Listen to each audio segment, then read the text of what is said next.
اگر ابھی تک آپ نے ہمارا چینل سبسکرائب نہیں کیا تو ابھی ہمارا چینل سبسکرائب کریں اور بیل آئیکن پر کلک کر کے ہماری آنے والی ہر نئی ویڈیو بالکل فری میں حاصل کریں۔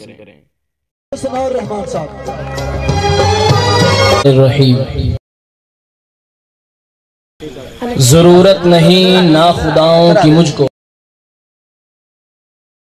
ضرورت نہیں ناخداؤں کی مجھ کو، سفینہ سپرد خدا کر رہا ہوں۔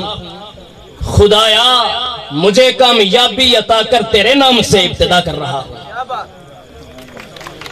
احمدہ و اصلی و اسلم علی نبینا محمد صلی اللہ علیہ وسلم۔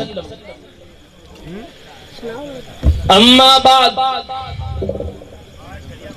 میں نے دیکھی ہیں ہر ایک پھول کی آنکھیں پرنم، میں نے دیکھی ہیں ہر ایک پھول کی آنکھیں پرنم، کیسے کہہ دوں میں کہ گلشن میں بہار آئی ہے۔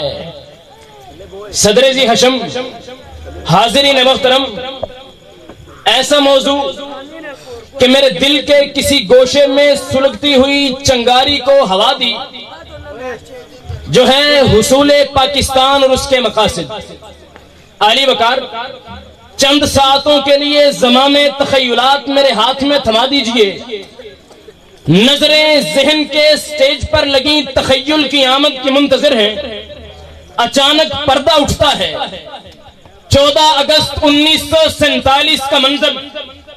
سامنے ایک آدمی اپنے گود میں اپنے شیرخوار بچے اور اپنی انتڑیوں کو لیے بیٹھا زندگی کی کربناک ساعتیں گزار رہا ہے۔ ادھر دیکھیے، ایک گڑے میں ایک ماں لیٹی ہوئی اپنی بچی کو تھپکیاں دے دے کر سلاتے ہوئے خود ابدی نیند سوتی چلی جا رہی ہے۔ وہ دیکھیے، ایک بابا سامنے پاکستان کی سرحدیں دیکھتا ہوا اوندھے منہ گرتا ہے۔ اسرائیل زخم زخم قفص انصری سے روح کو آزاد کر دیتے ہیں۔ شاید ان بزرگوں نے جذبات کے سیل میں بہتے ہوئے یہ کہہ بھی دیا ہو، ہم نے سوکھی ہوئی شاخوں پہ لہو چھڑکا تھا، ہم نے سوکھی ہوئی شاخوں پہ لہو چھڑکا تھا، پھول اگر اب بھی نہ کھلتے تو قیامت کرتے۔ سامعین محترم، ہاں پھر پھول کھلے، کھلتے گئے کھلتے گئے، کہیں تعفن پاش بدعنوانی کے پھول کھلے تو کہیں دہشت گردی کے سیاہ پھول کھلنے لگے، کہیں ہماری جہت غیر ذمہ داریوں نے گلہائے رنگ رنگ کھلائے تو کہیں فغافیر دوراں بدبودار پھول بن کے سامنے آئے۔ کسی دانا نے کیا خوب کہا تھا، سیرت نہیں تو عارض و رخسار سب غلط، خوشبو اڑی تو پھول فقط رنگ رہ گیا۔ سامعین محترم، شاید وہ صحیفہ کہ جس پہ حصول پاکستان کے مقاصد لکھے تھے کسی کار گمنامی کی نظر ہو گیا۔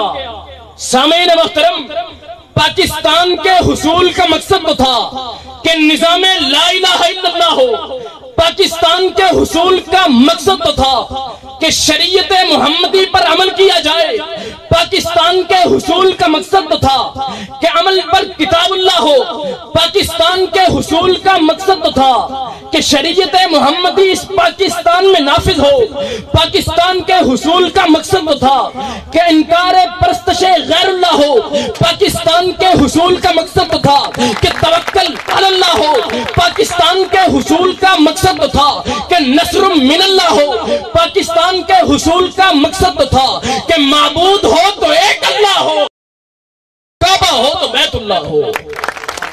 عالی وقار، لیکن افسوس سے کہنا پڑتا ہے، وائے ناکامی متائے کارواں جاتا رہا، وائے ناکامی متائے کارواں جاتا رہا، کارواں کے دل سے احساس زیاں جاتا رہا۔ یہ یوں کہیے، ہم کون ہیں کیا ہیں بخدا یاد نہیں، ہم کون ہیں کیا ہیں بخدا یاد نہیں، اپنے اسلاف کی کوئی بھی ادا یاد نہیں ہے، اگر یاد تو کافر کے ترانے اب تک، ہاں نہیں یاد تو کعبہ کی صدا یاد نہیں۔